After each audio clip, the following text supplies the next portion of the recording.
দেখো আমরা জ্যামিতি অষ্টম অধ্যায়ে আলোচনা করছি। আজকে আমরা উপপাদ্য 4 করব। উপপাদ্য 4 হলো বৃত্তের একই চাপের উপর দণ্ডায়মান কেন্দ্রস্থ কোণ বৃত্তস্থ কোণের দ্বিগুণ। দেখো, বৃত্তের একই চাপের উপর দণ্ডায়মান কেন্দ্রস্থ কোণ বৃত্তস্থ কোণের দ্বিগুণ। তো এটা আমরা প্রমাণ করব। তো একটা আমি চাপ নিচ্ছি, একটা চাপ মনে করো এটা হলো একটা চাপ, এখান থেকে এইটুকু একটা চাপ, বিসি চাপ, ঠিক আছে। এটা হলো ও হলো বৃত্তটির কেন্দ্র। তো এই চাপের উপরে আমাকে দুইটা কোণ আঁকতে হবে, একটা হলো কেন্দ্রস্থ কোণ আর একটা হলো বৃত্তস্থ কোণ। তো কেন্দ্রস্থ কোণটা কিভাবে আঁকে তোমার মনে থাকার কথা। এই চাপের দুই প্রান্ত বিন্দু থেকে দুইটা রেখা আমি কেন্দ্রে নিয়ে যাচ্ছি, সরলরেখা। এখান থেকে একটা কেন্দ্রে নিয়ে গেলাম, এখান থেকেও একটা কেন্দ্রে নিয়ে গেলাম। তাহলে কেন্দ্রে যে কোণটা উৎপন্ন হলো বিওসি কোণটা, এইটাকে বলা হচ্ছে কেন্দ্রস্থ কোণ। আবার পরিধির উপরে আমি একটা বিন্দু নেই, মনে করো আমি বিন্দুটা যে কোনো জায়গায় নিতে পারি, মনে করো এখানে নিলাম, আমি এইখানে একটা বিন্দু নিলাম পরিধির উপরে। এই বিন্দুটা মনে করো আমার এই বিন্দু, ঠিক আছে। তো এখানে এই পরিধির উপরে যে কোণটা আমি আঁকবো সেটাই হলো বৃত্তস্থ কোণ। এই বিসি চাপের উপরে কেন্দ্রস্থ কোণ আমি আঁকছি, এখন এই বিসি চাপের উপরে বৃত্তস্থ কোণ আঁকবো। কীভাবে?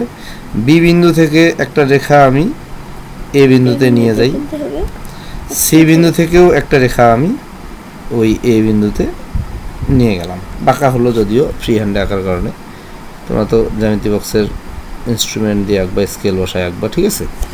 আচ্ছা, যাই হোক, বি বিন্দু থেকে একটা রেখা আমি এ বিন্দুতে নিয়ে গেলাম, সি বিন্দু থেকেও একটা রেখা আমি এ বিন্দুতে নিয়ে গেলাম। তাহলে এখানে যে কোণটা উৎপন্ন হলো এই কোণটাকে বলা হচ্ছে বৃত্তস্থ কোণ।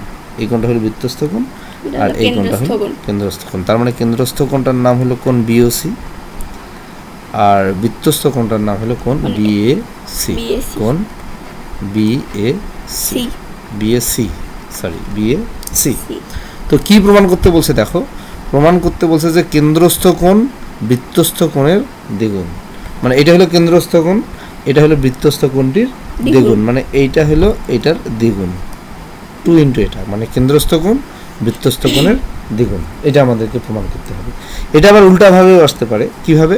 যে প্রমাণ করে যে বৃত্তস্থ কোণ কেন্দ্রস্থ কোণের অর্ধেক, ঠিক আছে। কি প্রমাণ করতে হবে? যে বৃত্তস্থ কোণ কেন্দ্রস্থ কোণের অর্ধেক, মানে এরকম আর কি। কোণ বিএসি এটা হলো হাফ অফ কোণ বিওসি, বুঝতে পারছো? মানে বৃত্তস্থ কোণটা কেন্দ্রস্থ কোণের অর্ধেক, এটা প্রমাণ করতে হতে পারে, উল্টা করে আসতে পারে। তো আমাদেরকে যেটা প্রমাণ করতে হবে সেটা হলো কেন্দ্রস্থ কোণ বৃত্তস্থ কোণের দ্বিগুণ, ঠিক আছে। তো যাই হোক, আমরা প্রমাণে যাই। তো প্রমাণের আগে আমাদের একটা অঙ্কন আছে। সে অঙ্কনটা কি? এখানে বলছে যে অঙ্কনে বলছে যে মনে করি এসি রেখা কেন্দ্রগামী নয়। এই যে এসি রেখাটা, এটা মনে করো এটা কি কেন্দ্র দিয়ে গেছে? এসি রেখা কেন্দ্র দিয়ে কিন্তু যায়নি। আচ্ছা, যাই হোক, এসি রেখাটা কেন্দ্রগামী নয়, এরকম আমরা ধরে নিচ্ছি কেন্দ্রগামী নয়, এবং আমরা সেভাবেই আঁকছি। তো এখানে এক্ষেত্রে এ বিন্দু দিয়ে এসি কেন্দ্রগামী একটি রেখা এডি আঁকি।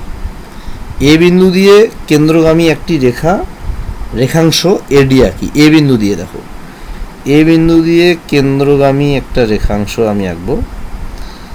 কেন্দ্র দিয়ে যেন রেখাটা যায়, এই রেখাটার নাম আমি দিলাম এডি রেখা।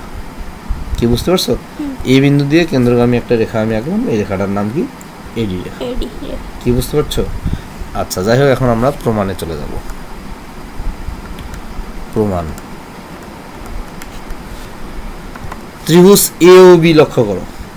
ত্রিভুজ এ ও বি, এই ত্রিভুজের এই কোণটা, এটাকে বলে বহিস্থ কোণ। এই কোণটা বাইরে আছে না, এ ও বি ত্রিভুজের বাইরে এই কোণটা না, এই কোণটা, এই যে কোণ বিওডি কোণটা কি কোথায়? বাইরে। আচ্ছা, এখানে একটা জিনিস বলি, এটা একটা উপপাদ্য আগে ছিল। একটা ত্রিভুজের একটা বাহুকে যদি বর্ধিত করা হয়, তাহলে এখানে বহিস্থ একটা কোণ উৎপন্ন হয় না? এই কোণটা কি হয় জানো? এই যে বিপরীত অন্তস্থ যে কোণ দুইটা আছে, এই কোণটা এবং এই কোণটা, এই দুইটার সমষ্টির সমান হয়। এই বহিস্থ কোণটা কার সমান হয়? বিপরীত অন্তস্থ কোণ দুটির সমষ্টির সমান হয়, মানে যোগফলের সমান হয়। তো এ ও বি এই ত্রিভুজের, মনে করো এই যে এ ও বাহুটাকে বর্ধিত করা হলো এবং এখানে একটি বহিস্থ কোণ উৎপন্ন হলো। এই বহিস্থ কোণটা কার সমান হবে জানো? এই কোণটা আর এই কোণটা সমান হবে, এই কোণটা আর এই কোণটা, কারণ এরা হলো বিপরীত অন্তস্থ কোণ। কি বুঝতে পারছো?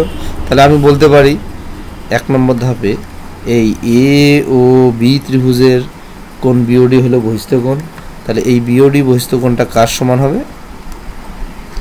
বিপরীত অন্তস্থ কোণ দুটির সমষ্টির সমান হবে। এই কোণটার নাম কি দেখো তো? কোণ বিএও, কোণ বিএও যোগ এটার নাম কোণ এবি, কোণ এবিও। কি বুঝতে পারছো? বিপরীত অন্তস্থ কোণ দুটির সমষ্টির সমান হলো। কি বুঝতে পারছো? এখন আসি 2 নম্বর ধাপ। 2 নম্বর ধাপে কি আছে দেখো।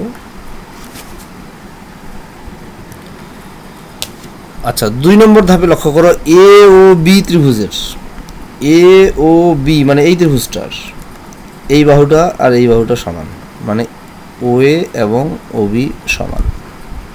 কারণ কি? কি কারণে সমান জানো? এটা হচ্ছে বৃত্তের ব্যাস, একই বৃত্তের ব্যাসার্ধ, ব্যাস না ব্যাসার্ধ, এরা হলো একই বৃত্তের ব্যাসার্ধ। যাই হোক, একই বৃত্তের ব্যাসার্ধ। কিন্তু এখানে যে বিষয়টা সেটা হলো, একটা ত্রিভুজের 2টা বাহু যদি সমান হয় তাহলে সমান সমান বাহুর বিপরীত কোণগুলিও পরস্পর সমান হবে। মানে এই বাহুটা আর এই বাহুটা তো সমান, তাহলে এদের যে বিপরীত কোণ, এই বাহুর বিপরীত কোণ হলো এইটা, আবার এই বাহুর বিপরীত কোণ হলো এটা, তাহলে এই কোণ দুইটিও কি হবে? পরস্পর সমান হবে। বুঝতে পারছো? তাহলে এখানে আমি বলতে পারি কোণ বিএও মানে এই কোণটা সমান এই কোণটা, কোণ বিএও সমান কোণ এবিও, মানে এইটা কোণ হলো বিএও আর এই কোণটা হলো এবিও, তাই না? এই দুইটা কোণ কি পরস্পর সমান।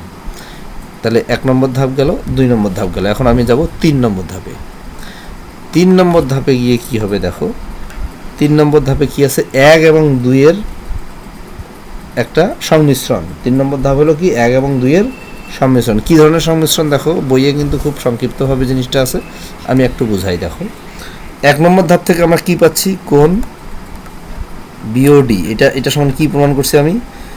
কোণ বিএও যোগ কোণ এবিও, এটা আমরা প্রমাণ করছি 1 নম্বর ধাপে। কিন্তু 2 নম্বর ধাপে আসে কি প্রমাণ হলো? বিএও এবং এবিও সমান। তাহলে এই যে বিএও আছে, আমি এখানে লিখি বা কোণ বিওডি সমান, এই যে বিএও আছে, বিএওটা ঠিক থাকলো, বিএওটা ঠিক থাকলো। আচ্ছা, এবিওর পরিবর্তে কি বসাবো জানো? বিএও বসাবো। কেন? এই যে এবিও সমান বিএও, কি এবিও এবং বিও কি পরস্পর সমান না? তাহলে এখান থেকে আমি বলতে পারি কোণ বিওডি সমান এই বিএও আর বিএও যোগ করো, 2 কোণ বিএও।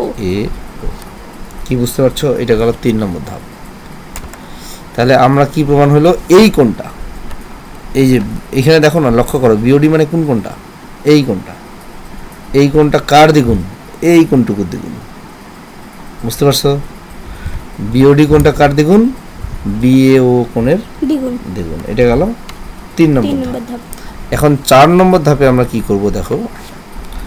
4 নম্বর ধাপে লক্ষ্য করো, এই ত্রিভুজটা যখন আমি নিলাম, এ ও বি ত্রিভুজ থেকে আমরা প্রমাণ করলাম যে এই বিওডি কোণটা এই কোণের দ্বিগুণ। এটা 3টা ধাপ মিলে কিন্তু আমাদের এই প্রমাণটা আসছে। এখন এই একই প্রমাণ আমি কিন্তু এই ত্রিভুজের ক্ষেত্রেও করতে পারি। মানে এ ও তোমার এ ও সি ত্রিভুজের ক্ষেত্রেও আমরা এই প্রমাণটা করতে পারি। মানে ত্রিভুজ এ ও সি থেকে যদি আমি ওই প্রমাণটা করতে চাই, এতগুলো ধাপ আমি আর করব না। এখানে আমার লাস্ট কি প্রমাণ আসছে? কি প্রমাণ আসছে? যে কোণ বিওডি সমান 2 কোণ বিএও। তাহলে এই ত্রিভুজ থেকে যখন আমি নিব, এই ত্রিভুজের বহিস্থ কোণ তো কোণ সিওডি, এই সিওডি সমান হবে এই কোণটার দ্বিগুণ। সিওডি কার দ্বিগুণ হবে? এই কোণটার দ্বিগুণ হবে। যেমন এখানে বিওডি এই কোণটার দ্বিগুণ হয়েছে, তাহলে এখানে কি প্রমাণ হবে? সিওডি এই কোণের দ্বিগুণ। যে এখানে আমি 3টা ধাপ মিলে প্রমাণ করছি, এখানে কিন্তু আর আমি ওই প্রমাণটা করব না। আমি বলে দেবো যে অনুরূপভাবে, আমি কি বলবো? অনুরূপভাবে, একইভাবে আমরা প্রমাণ করতে পারি যে এই কোণটা কোণ সিওডি, কোণ সিওডি এটা কার দ্বিগুণ? 2 কোণ এই কোণটার দ্বিগুণ, এই কোণটার দ্বিগুণ, সিএও কোণের দ্বিগুণ। হ্যাঁ, 2 কোণ সিএও। কি বুঝতে পারছো?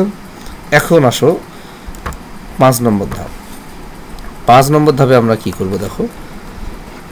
3 নম্বর ধাপ এবং 4 নম্বর ধাপের যে রেজাল্ট, এই রেজাল্ট আর এই রেজাল্ট, এই দুইটা আমরা যোগ করব। ঠিক আছে? আচ্ছা, এখানে যোগ করলে কি হয়? কোণ বিওডি যোগ কোণ এওডি সিওডি। কোথায় এওডি তুমি পাচ্ছ? সিওডি এই যে বিওডি আর এখানে হলো সিওডি। সিওডি আচ্ছা, এটা সমান কি লেখা যাবে? এখানে এগুলো যোগ করো, এগুলো যোগ করো, ডান পক্ষগুলো যোগ করো।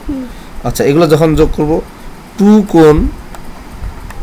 কোণ বিএও যোগ টু কোণ সিএও সিএও। বুঝতে পারছো?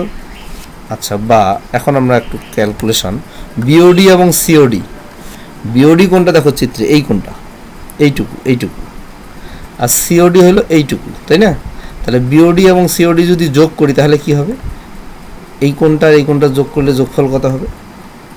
যোগফল হবে কোণ বিও সি।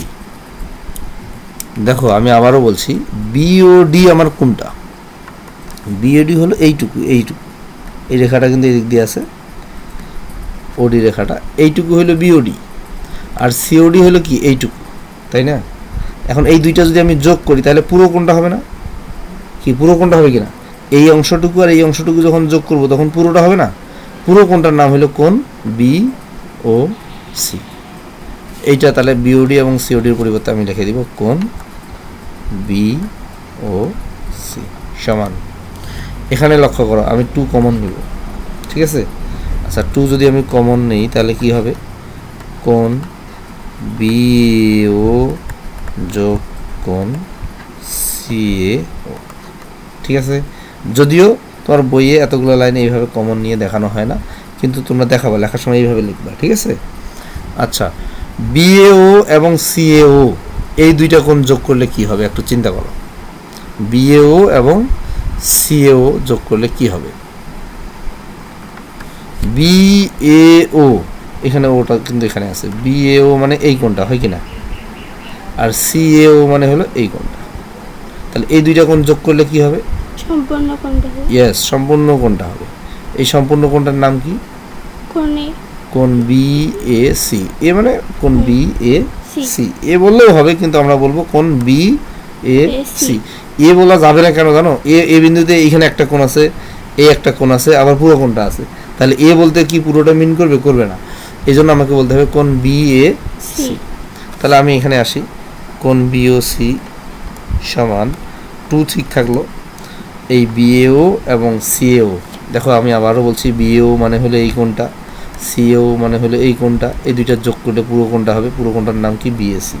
তাহলে আমার হলো টু, টু থাকলো এখানে, কোণ বিএসি প্রমাণিত। এটা প্রমাণ করতে চাইছি আমরা, প্রমাণ হয়ে গেল। বুঝতে পারছো?